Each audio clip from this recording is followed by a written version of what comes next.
ஆண்டவராகிய இயேசு கிறிஸ்துவின் நாமத்தில் உங்களுக்கு வாழ்த்துக்கள். எல்லாரும் எப்படி இருக்கீங்க? சுகமா இருக்கீங்களா? சந்தோஷமா இருக்கீங்களா? இந்த நாளிலும் ஆண்டவர் கொடுக்கிற ஆசீர்வாதமான வார்த்தை உபாகமம் 33 அதிகாரம் 27 வசனம். Deuteronomy chapter 33 verse 27. அநாதி தேவனே உன் அடைக்கலம், அவருடைய நித்திய புயங்கள் உனக்கு ஆதாரம்.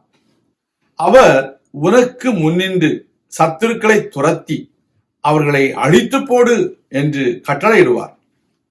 அருமையான தேவனுடைய பிள்ளைகளே, அநாதி தேவனே நமக்கு அடைக்கலமாயிருக்கிறார். ஆபத்து வரும்பொழுது அநேக மக்கள் எங்கே போய் ஒளிந்து கொண்டு அந்த ஆபத்திற்கு தப்பலாம் என்று இடத்தை தேடுவார்கள், வகை தேடுவார்கள்.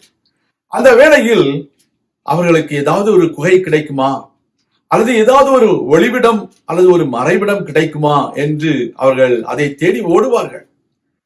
ஏனென்றால் எதிராளி எப்பொழுது வேண்டுமென்றாலும் நம்மை சூறையாட முடியும். அவன் கண்களில் தப்ப நாம் ஒளிந்து கொள்ள வேண்டும் என்று நாம் உயிருக்கு தப்ப ஓடுகிறோம். இப்பொழுது ஆண்டவர் சொல்கிறார், எதிராளி உனக்கு எதிராய் வரும் பொழுது நீ உயிர் தப்ப ஓட வேண்டாம், நீ என்னுடைய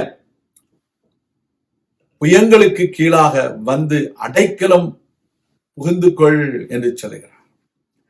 The Lord God says, I am your refuge.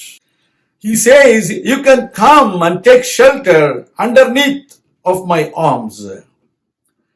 There are times when dangerous things are happening in the world. People are trying to escape from the dangerous things and they want to take shelter in some hiding place.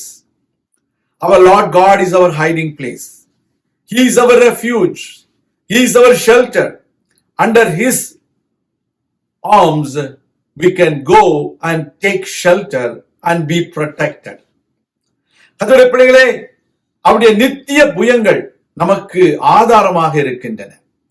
அவர் நமக்கு அடைக்கலமாக இருக்கிறார். அவருடைய புயங்கள் ஆதாரமாக இருக்கின்றன. இந்த உலகத்தில வேற எங்க போனாலும் உங்களுக்கு பாதுகாப்பு இல்லை. You will not find safety anywhere else except underneath the arms of our God. He is our refuge. He is our shelter. He is our fortress. He will protect you. He will take care of you. And also the word of God says, He will thrust your enemies and will say, destroy. உங்கள் சத்துருக்களை உங்களுக்கு முன்னின்று அவர் துரத்தி அழித்து போடு என்று சொல்வார். He helps you to destroy your enemies. He will go before you and chase them out. And He will say to you, destroy. What a great God. You don't need to worry about the enemy. My Lord God will thrust the enemy and He will tell you to destroy them. That is why He is the shelter. He is our refuge. He is our everything. Underneath you take shelter under Him. நாம் ஜெபிக்கலாம். எங்கள் அன்பின் பரலோக பிதாவே, அநாதி தேவனே எங்கள் அடைக்கலம், அவருடைய நித்திய புயங்கள் எங்களுடைய ஆதாரமாய் இருக்கின்றது. ஆண்டவரே, அப்படிப்பட்டதான ஒரு அதிகாரத்தை எங்களுக்கு நீ தந்திரே, எமக்கு ஸ்தோத்திரம். கர்த்தாவே, உடைய பிள்ளைகளை ஆசீர்வதியும், உடைய பிள்ளைகளை பலப்படுத்தும், பெரிய காரியங்களை செய்திடணும்.